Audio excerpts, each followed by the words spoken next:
Hi, my name is Nathan Selo from Oakcroft Films, and we need to talk about HR 620, also known as the ADA Education and Reform Act. Do not be misled by its name.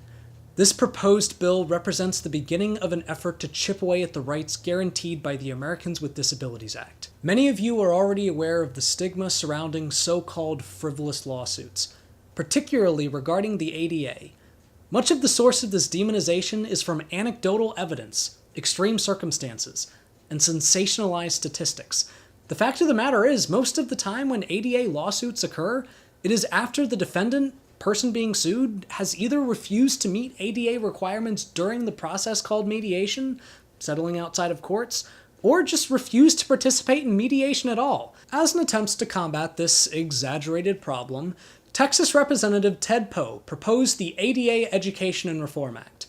Currently, Article 3 of the ADA is primarily enforced through complaints, rather than direct oversight. To put it in perspective, this would be like if restaurants, instead of having routine health inspections from the health department, as they do now, were only required to meet the legal standards if a customer reported them, after, say, finding a 3-week-old dead rat in their salad. This has also led to unequal enforcement of the ADA.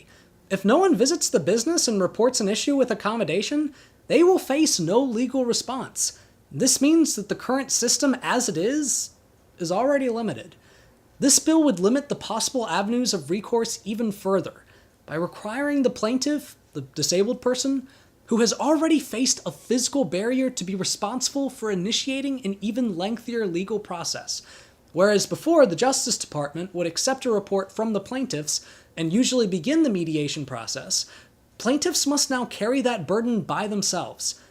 And it must take a minimum of 180 days of inaction on the part of the defendant before steps by the Justice Department can begin. At one point, I myself had to report a disability access violation to the DOJ. And even with the current system, it took nearly 9 months for them to respond, and a full year before the issue was resolved. We should be making this process simpler, so that disabled people don't have to worry about facing a year-long legal battle every time they enter a public place. A better solution would be to change the process of enforcement of the ADA to a more hands-on approach, similar to health and human safety inspections that ensure every venue has proper accommodations. This would limit, if not eliminate, the need for disability lawsuits, which would ultimately benefit businesses and create a more equally enforced disability accommodation code. This tragic pile of ableist refuse they call a bill has already passed the House Judiciary Committee in a 15-9 vote. We cannot let it go farther.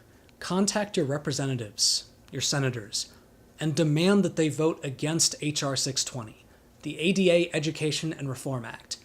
To be clear, this is a bipartisan issue.